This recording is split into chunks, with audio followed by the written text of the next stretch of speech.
Europa League round of 16, and you could say we've got a rather Nice draw. We're playing Nice, they're 12th in Liga.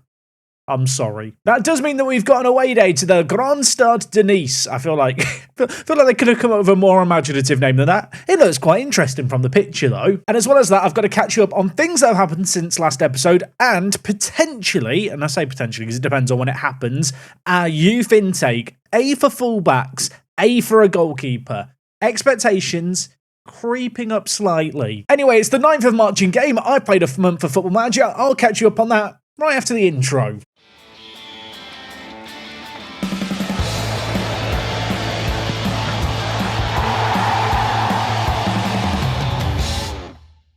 Now, of course, if you missed last episode, it was a deadline day special, a deadline day that saw Roger Ospina leave to join Rangers for £60 million. He's got 3 goals in 3 for them. How are we faring without him? We've lost more than we've won in the last month. Yeah. Now, I'm not going to overreact too much just yet, because as you'll see, it has been a tough run of games, but Sanfe has been the man playing at striker. 7 appearances now in that position, 3 goals, 3 assists. I actually feel like he's played quite well there. Although the fact that he started at striker is perhaps a reflection of the fact that Areco has just slowed down a little bit. To be fair, he and Sanfe are of a very similar mould to one another. But yeah, I don't want to say we're missing Ospina. I do wonder how different things would have been with him at the club. Now, of course, last episode, we took on Man City. We lost 2-1, but in the games following that, back-to-back wins, back-to-back clean sheets. The first of those was this game here against Nottingham Forest. Dominant display, Rojas with 2, Bolton with 1, Pietro Pellegata also chipping in with a goal. All in all, a really good team performance. Great to see just a variety of performers. Even players like Sebastian Kurland coming into the team and playing well. We followed up 1 clean sheet and a win with another clean sheet and a win against Leeds United. Slightly less convincing in this one, but Sanfe with the all-important goal. But then came what I knew was going to be a tough run of games. Liverpool, Arsenal, Manchester United, Chelsea were 4 of the next 5 opponents. We didn't win against, well, most of them. So this game here was a disappointing one. Liverpool are a very, very good team, though. And similarly to the Man City game last episode, we lost to one Haddad, man of the match. Let's give Haddad some praise. 8.5 rating. He saved a penalty. That's about the only positive to take there. After that, we did win against West Ham 2-0. That was lovely. And then we had the FA Cup 5th round where we played Arsenal again. I am just sick of playing Arsenal. Here's the match. Here's what happened. They won 3-2.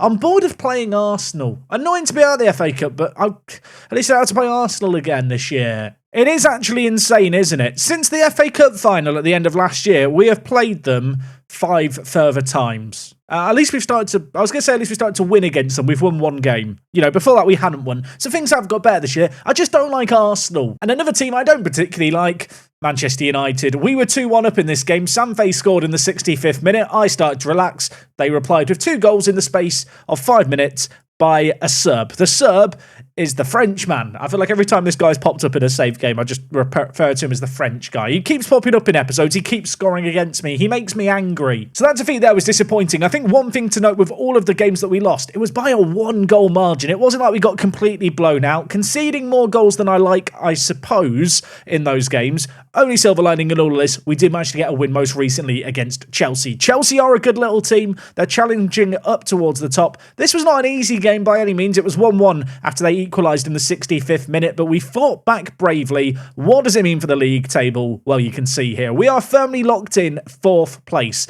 Manchester United are 7 points behind us. There is still 11 games left of the season. Arsenal, to be honest, at this point, are just cruising towards the title. They've got games in hand. They look comfy. I'm looking above at Man City thinking we could still finish above them. And annoyingly, the Liverpool team that we lost to, you can see, sit just 1 point above us. So had we beaten them in that game where we lost 2-1, we could be up in 3rd. But anyway, that is all ifs, buts and maybes. Really, Europa League is the focus for today's episode. We've got Nice away in the first leg. Midweek, I have got to play Liverpool in the Premier League. But truthfully, I feel like that is not a game that's going to decide do we win the league or not. More so, it's going to be a case of do we get 3rd or 4th. And, well, the reward for 3rd and 4th in the Premier League is just the same. So we're not going to worry about that game. But yeah, Nice, order of the day. Need a good performance. We've got an away day to do. Let's get to that now. So for today's away day, we are heading south, folks. We are heading to France, and we are heading to Nice, which I do know where I'm going. It's in the southeast of the country. Here is the city. I can see a stadium here. Is this the stadium? I think this is the stadium. How many stadiums are there in Nice? I might be ruining the sanctity of the away day. I just want to make sure this is Nice's ground. Okay, I've seen a Nice badge. We're definitely in the right place. Didn't want to repeat of Azerbaijan. You know, make sure we're in the right stadium before we get too deep into things today. Here is the Allianz Riviera Stadium. This is where Nice play, of course, and it's quite a big stadium. It looks slightly modern and soulless from above, but they've got a bit of something funky going on with the roof. There's like a clear plastic or something, although there is also solar panels. I hate solar panels. Parking-wise, good parking here. That's good to see. Is there more parking elsewhere? More parking to the north. We've got more parking here, maybe. In fact, you can see here we've got Nice parking. I mean, it's got lorries on it. It looks like they're developing it into something. In fact, they're building an IKEA on it. So this car park, probably no longer a car park. I'll tell you what, I would have been very disappointed if this wasn't the away day, because I'm looking through things now. They've got a KFC, they've got a cafe, they've got a Cuisinella. Sounds good, doesn't it? And also a balloon shop. Who doesn't want a balloon shop? I was going to make some snide remark about how the stadium looks kind of generic and boring. Is it just me who quite likes this, like, I don't know if it's glass or like some plastic or whatever around the edge of the stadium. It's like the glass exterior, it looks quite cozy. I kind of like it, and I feel like I'm not meant to like it. Also, good car parking. We can get a little peek of the grass here as well. There is the Hello Turf we're going to be playing on in the first leg. Yeah, the stadium itself, it's not a big stadium, it doesn't seem like from the outside, but it looks quite nice. Don't mind me, I'm just checking out the parking in and around the ground. Look at this, fantastic to see the facilities in use. Here we have, around about, there's some signs here. Officials and players access, and delivery access and taxi drop-off points. I'll tell you what, my French is very good. I translated that so quickly. I was hoping I could go around IKEA. There's one dot in IKEA. Is this IKEA? We're in IKEA. Who goes to IKEA and goes, you know what I'm going to do? I'm going to do a photo sale. I'll tell you who does it. Andre. He's a man of the people. I realise I am just assuming this is IKEA. It's kind of got an IKEA vibe to it, hasn't it? I feel like this is very IKEA. Don't mind me, I'm just going on an adventure now. We're not in IKEA anymore. We're in somewhere different where there's a table called the Glasgow. I mean, people in Glasgow, are you known for your white tables and cactuses?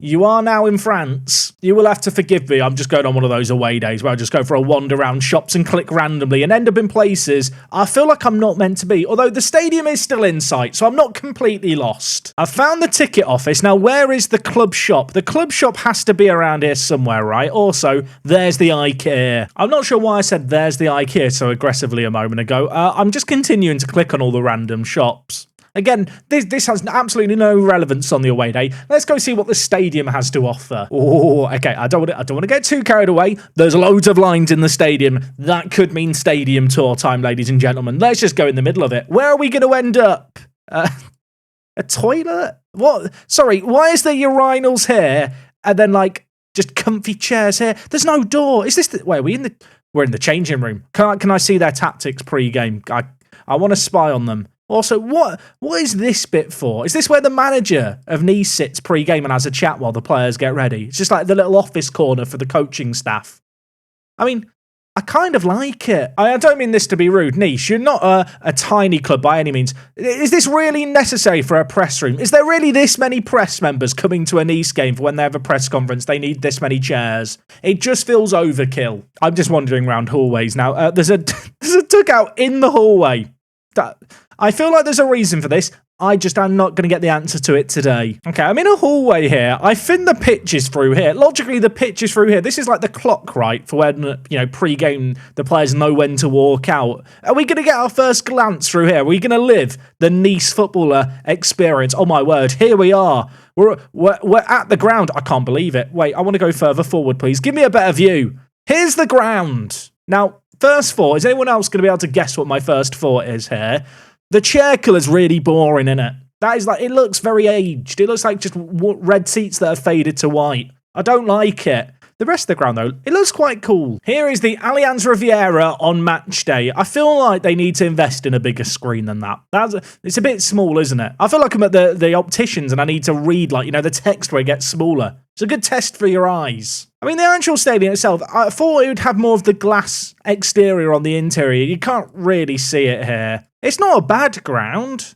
It's just, I feel like once I've seen one side, I've seen it all. Oh, ladies and gentlemen, drone footage. It could enhance the score. It could restrict the score. The solar panels are still making me angry. I will say the stadium does look quite cool, doesn't it? And I do like all the car parking around the edge. You know, I'm a simple man. I see cars parked, I smile. I feel like when we go on some European away days, we get some really nice landscaping like this, and I really appreciate it. The issue with a ground like this one is that because it's so big, you're never actually going to be able to experience this exterior, are you, as part of the away day? You're not going to be able to enjoy the scenery around the ground. And when you actually look immediately around the ground, it is just lots of quite barren wasteland on the edge of town. But it does have a nice car park. I feel like I've gone on a Grand Nice adventure there to the Grand Stade de Nice. That was fun. Stadium score, 6.5 out of 10. If I could have gone inside the KFC, it would have got a 7. Now, with how the league is shaping up, where in reality, we're not going to be in a title fight this year, this is the one competition we are still in that I think we can win. And with that in mind, we want to play the strongest team that we can. And I think this is our strongest team. In fact, you can see right now, we have no one missing for this game, which is quite refreshing. Condition is really good amongst the starting 11. And this is how I have been lining up lately. I have been playing Pietro alongside Misiak as kind of an attacking midfield duo. I feel like these two guys, they're not the best attacking-wise, but they're very good creative players. And then, like I mentioned, Sam Fay has moved up into this striking area, which I think does suit his game. Of course, just as a little reminder, we have got Kanate joining the club. He will probably take over Fay's slot and we'll have to do a bit more of a shuffle next year. But in terms of making the most of what we've got right now, Sam Fay as a striker? Yay? Nay? Yes? No? I know he has a fan club, so the fan club have some thoughts on this. I'm kind of pitching it to you like you have a choice in the matter. He is playing as a striker.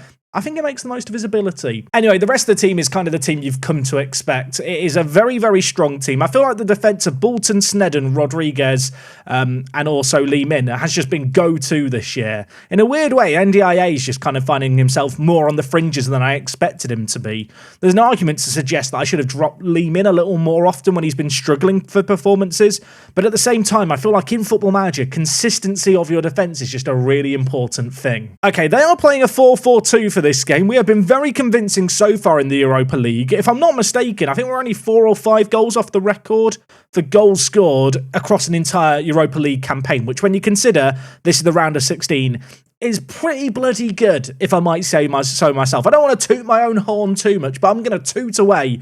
We've been really, really good going forward, and a good start here would be delightful. Sam Fay, goal 16. That's why he's playing striker. Lee Min with a little bit of time and space on the far side, lays it to Fay, but I'll tell you what, he still has a lot to do in this situation here. Really, really nice shot, wraps his foot around it, finds the bottom corner, noses ahead inside the first 2. Misiak corner. Could we get a second? That would be twice as nice, twice as nice. Sneddon scores it, it's 2-0. This is what we wanted to see. I think if we absolutely spank Nice in this first leg, I might do the Liverpool game as the second game of today's episode, then quickly recap the second Nice game, and then maybe if the youth intake comes around, include that at the end of the video. I feel like when it comes to the knockout round of European competitions, you just have to be a bit flexible. You know, seasons change, plans change, but at least right now, our plan is being executed well. We are knocking on the door of a third. Has also just dawned on me, Colke's here. I forgot about Colke. Yeah, we sold him to Nice, didn't we? Totally forgot. They spent £10 million on him. He's not got a goal in 20 league games. They're starting him against me here. He's 100% going to score. I can't wait to be angry. I was wondering if this game might turn into a bit of a spanking after we got 2 goals so early. It has calmed down just a little bit. Maybe I'm getting ahead of myself, or maybe we've been just taking it easy, biding our time to grab our third. Rojas, 21st goal of the season for him. Both strikers on the score sheet. I'm happy as Larry. Little bit of build-up play in the wide area. Riviere, Misiak, Pietro, all involved. And then Rojas with not the simplest of finishes, to be fair, on his right foot, but he's placed it well. 3-0 up in this game. I think it goes without saying, I'm just going to praise the players. We're doing brilliantly. More of the same. I know I started this episode by saying we've lost more than we've won in the last month, and that was technically true. But I do think when you look at the list of teams that we've played, Liverpool, Arsenal, Man City, Manchester United, Chelsea, really, really difficult games at any stage in a Football Manager save game, especially in our universe. The status quo hasn't shifted that much in terms of who the big clubs are in England and in the Premier League in 10 years. And, well, I feel like we've done okay in this game here. I feel like we've made amends, and truthfully, I should probably be resting some players at this point, knowing that we've got a very, very, very big game coming up midweek against Liverpool. Sam Fay, you can have a rest. We'll bring in Ayrton. I'm going to bring in Ngoma as well. Of course, Ayrton, the Turkish forward that I signed on deadline day for £1 million, whose potential immediately dropped off as soon as he arrived. Let's see if he can do anything here. It's his live com debut. Fawn's the defensive mid. Short. I mean, that's Ayrton. That's it. He has Hikmet on his shirt. Do we call him Hikmet then? I don't know. Ayrton. He's done the Scorton. That doesn't work, does it? Fawn stuck it short. Ayrton picked at the ball, places it. Lovely little finish. Ngoma over a corner for us, of course. African Cup of Nations winner, Ngoma. That's really what we should refer to him as now. The header, only as far as Rojas. Time and space into the box.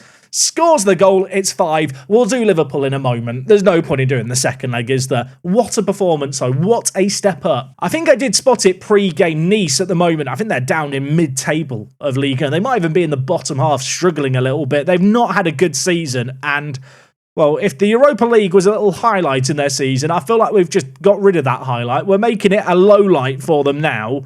They're 5-0 down. They are in danger of just crashing out this competition immediately. There is a kickoff highlight too. Could we make it 6? I'm probably getting ahead of myself a little bit, but I wouldn't mind a 6th goal. That would be nice, wouldn't it? They're trying to play it through the middle. Rodriguez wins his header, and Ngoma, fresh off the bench, already involved in 1 goal. Pelagata spoons it. Should have scored that. Just loops it over the crossbar. I do feel a little bit bad for Nice. We have an XG of 2.42. We've scored 5. It's just been one of those days. 2 minutes at the end of this game is going to come and go rather rapidly. Simple game in the end. Good little performance though. Really nice to keep a clean sheet on the road in Europe. Of course, away goals, not a thing in modern day European football. Doesn't mean it's not nice to get a load of them. Roger Rojas, man of the match. Give him some praise. We now have Liverpool in 3 days' time. And as I mentioned, I think we'll just come and do that game. The Nice second leg is on the 16th. The reality is that we're through. I mean, we win the first leg 5-0. So doing Liverpool makes sense. It's away at Anfield. To be fair, it's not an insignificant game in our season. A win here could put us into 3rd with 10 games left. That would be good to do. I'll rest up the players. Don't go anywhere. Anfield awaits. Okay, game number 2 today, away against Liverpool. Liverpool, a team who, well, pre-season were predicted to finish 3rd. They're currently 3rd. Of course, if we beat them, we could go ahead of them, but our record against them isn't exactly the best. Also, I've just noticed, it's the 12th of March. When did Man City make a bid for Rojas? Why are they bidding on Rojas now? It's March, Man City. The transfer window's closed. Good news here. Rojas has no interest in speaking to Man City. My hero. Why do I feel like Man City have done that before this Liverpool game just to mess with me? Of course, we played Liverpool just last month. That was a game that repeatedly got delayed that I thought we were going to do in an episode earlier this year. We didn't do that one. We lost 2-1 at home. That does make me a little bit nervous playing them away. Now, in terms of team news, fully rested up, we are going to go with the exact same 11 that played in the last game. Yeah, it doesn't need to be spectacular at this point. A result here would be nice. I know that with Nice coming up next, we can rotate the team. We're 5-0 up. So no qualms about going full strength here. Interesting to note, by the way, Liverpool do play the exact same system as us. The 4-2-2-2. We are the 2 teams in England using it. We're having some success with it between us. And well, they've got a set piece here. I don't like this. Estrada scored. This Estrada bloke's going to annoy me. Just as I think Erling Haaland's about to vanish into the sunset, Estrada's just going to keep scoring against me, isn't he? If you can't remember him, he's the really good Mexican striker. He just makes me angry. Haddad's not covered himself in glory, but I think that's just the animations doing him dirty. Yeah, Estrada. Here he is. He's just annoyingly good, isn't he? He's 22. I've got to deal with this guy for the rest of this save game, pretty much. I mean, don't get me wrong, he's not quite on Towel or Town Mike Frost level of good, but in goal for the series to sign him? Maybe. It would be quite fun. What is significantly less fun is the fact we're already halfway through this first half. We have not yet had a shot. They've got another set piece. Szoboszlai to whip it in. And Kanate only just heads it over. Right, we've not seen anything from ourselves going forward, but maybe an opportunity to make something happen here. Pietro shoots. Oh my word. Heddle forced into a good little save. We do still have a corner, mind you. Misiak is going to be the man over it. Plenty of players in the middle to aim for. Or we Misiak go to Sanfe. That is awful, isn't it? That's one of the worst shots I've seen all season. But you know what? We've had a couple of chances there. Momentum, it's building. Can we build upon it further? Faye into the box. Pietro, little give and go. Goes down in a heap. I thought for a moment there was going to be a penalty. It's not given. We do retain possession, however. Sneddon laying it across to Rodriguez. I really feel like we've not bigged up Sneddon and Rodriguez enough. They've been quality, but not that good. Not as good as Misiak's been there. That is a ridiculous goal. Oh my word. On occasion, Misiak has caught strays from the comment section. People not believing the hype, not building in to the 19-year-old's vision for the future and how good he could be at the club. You might be believing now. That is a sensational goal. Suddenly, it's 1-1 out of absolutely nowhere. There's 10 minutes left of the half. Let's be real for a moment. They've been the better team in terms of shots created, but a moment of magic gives us a way in. I was going to say at the break, they've got a corner. Not again. Not again. It's happened again. I hate corners. I hate corners. Why are we so bad at defending corners? I don't even know what it's down to. We've got tall players. We've got blokes who can jump. I mean, that there is just a very unfortunate bounce, isn't it? Well, we're not even at the break, or are we? I was going to say, well, we could be even at the break. There's another highlight. I thought for a moment 1-1 was going to be all said and done. We could be going in at 2-2. That's what I want to believe could happen. But Bolton just kicks the ball straight at the Liverpool man. It deflects to Estrada, who cuts inside, lays it to Roma. Surely not again. They've scored 2. It's 3-1 Liverpool. I'm fuming. Tell you what, we got a good 10 seconds of happiness, didn't we? When the Misiak shot went in. That was fun. Yeah, Roma turns his man and just smashes it down the middle. I can't believe I'm saying this. There's another kickoff highlight. There's another Could we have another goal in extras? Is this really what's about to happen? Is it going to be 3-2 at the break? Misiak makes something magical happen. He could make it happen. He does make it happen. What is happening here? There's been 5 goals in this first half. 3 of them have come in the last 3 minutes. Lee Min on the left-hand side. Really nice through ball, to be fair. Misiak running onto it. Gets it round. I think that's Kanate there trying to put in a tackle and just tucks it in.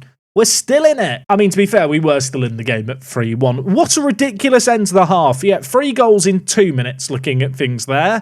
I'm going to tell the players I'm proud of the efforts. More of the same, please. You've got the ability to make a difference. I was going to get shouty and mean, but I didn't want to upset anyone. Instead, I've got everyone motivated. Can't help but think, based on that first half, we made the right decision to come back for this game rather than the second leg of a 5-0 result. This is quickly turning into a classic, isn't it? Nipan, he's one of the best wonder kids in Football Manager this year. Of course, he's playing for Liverpool as well. We win the ball back, kind of, and now we're trying to build it out. Haddad clears it, but we don't win that second ball, and now they're on the attack. I'm not enjoying this. Liverpool, Ferreira, they've got so many men forward. Misiak, though, the man of the moment, he's on for a hat-trick.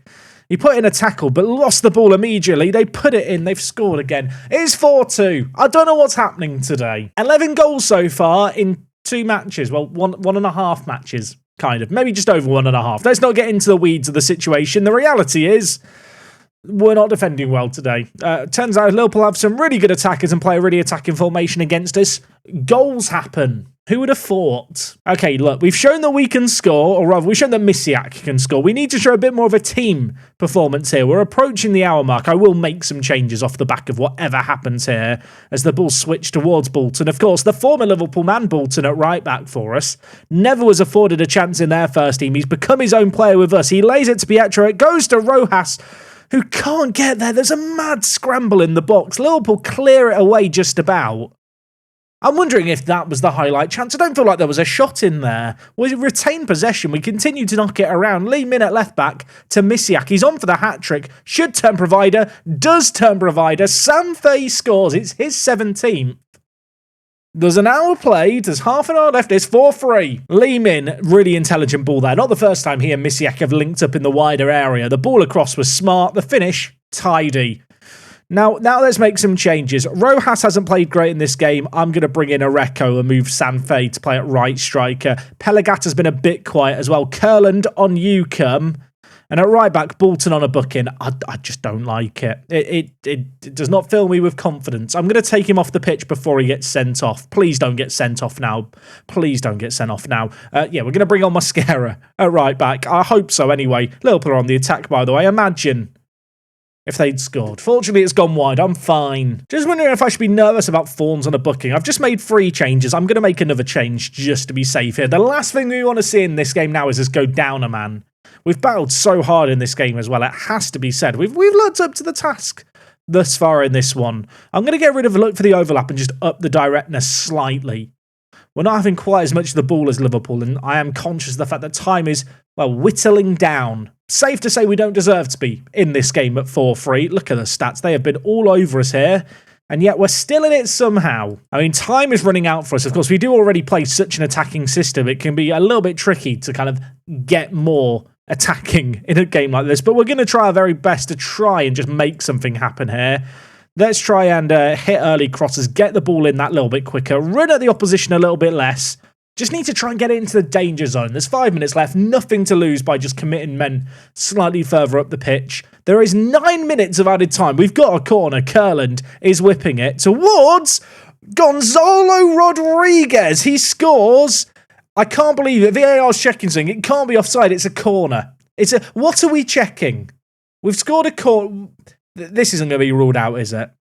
It's not going to be ruled out. It's 4-4. I don't know how we've managed it. Kurland with a looping cross. And then Rodriguez, the giant Argentine. He has 2 or 3 men around him. He wins it. I'm going to stay on attacking. I might live to regret it. I'm going to stay with the instructions we had before. One last shout of encouragement. There's a minute left here. We've played 100 minutes of football in that game. It was absolutely ridiculous. We share the spoils. 4-4. I don't know if that was enjoyable or just too stressful to really enjoy. I mean, ultimately, it only really gives us an extra point. I guess it could prove crucial come the end of the year. It's nice to get a result against that away from home against one of the teams challenging towards the top. I think it's just a bit of an indicator. We are one of the big teams now. We can challenge with the big teams at the top. Really happy with what I saw there. Not, of course, the 4 conceded goals. Fuming about that. But everything else, reason for optimism. Sanfei, by the way, close to 15 goals of the year. Misiak, man of the match. Man of the moment. Been a bit quiet, I feel like, in certain games. He stepped up and was counted there. Now, in terms of upcoming games, we have got the game against Nice in the Europa League. I'm not going to do that in today's video as a live commentary, but we may well need to play through that game, potentially the Everton game and the Fulham game. Everton and Fulham in 13th and 14th, respectively. The reason that I want to do those games today is because I want to do the youth intake now to wrap up the episode. It comes in March. Whenever it arrives, I will be back. Okay, well, you saw the youth preview before. Right back or full back and goalkeeper. I've got to intake day. I've not got either of those in the top 2 players. Football Manager things. I feel like the youth intake previews are just lies. Chris Bray, apparently this is below average. Chris Bray's got me very excited that this below average intake might have a highlight. He has 1-star current ability, 5-star potential. And I'll be honest, I was hoping he'd be a bit better than that. I mean, he could end up being good. He can't run. But he has potential. I'm really underwhelmed. The other man we've got as well is Dexter Bailey. Dexter, he's got a laboratory. He also has, well, questionable physicals as well. Do our players just not run? I think that might be an issue. At least he's determined. He's got good technicals. I mean, maybe he could be good down the line. He's inconsistent. I really had high hopes for this year's intake. I was told, wasn't I was going to get a goalkeeper and a fullback. Well, the best goalkeeper is Oren Sidebottom. Fantastic name, has good determination, is inconsistent. There's loads of stuff not to like about him, isn't there, as well? And also, you can see here, his strongest attribute is his ability to do the unexpected with or without the ball. Do you want a goalkeeper with high eccentricity? I'm not sure you do. And in terms of fullbacks with potential, Mark Donnelly is the pick of the bunch. Was Mark Donnelly the name of the bully in betweeners? It might have been. I think it was. Was he called Mark? It might have been Mark Donnelly. Either way, this guy's an Irish right back. 20 determination. Inconsistent. But at least this guy can run. I'm looking through the rest of these players now that I've not already shown you. I am firmly, and you know what? That star rating below average, accurate.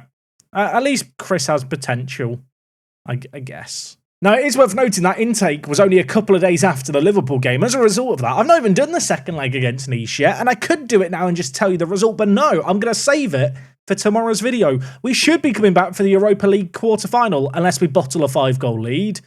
Yeah, okay. Now, if we're not coming back for a game in the Europa League next time out, there may never be an upload on this channel ever again. In that youth intake, if you stuck out to the end, I'm sorry. The Football Manager gods, they've not been kind to me in recent years. I know someone's going to ask, by the way, how good's your head of youth development? My head of youth development is actually very, very good. I maybe could look to improve him slightly, but I feel like model professional personality with these attributes and our 5-star youth recruitment, You just expect better. Anyway, gang, we are going to leave things there for today. Thank you so much for watching as always. I will catch you guys tomorrow with more, hopefully, Europa League action, maybe another away day. Until then, take things easy. It's me, Jack. I'll talk to you guys in a bit.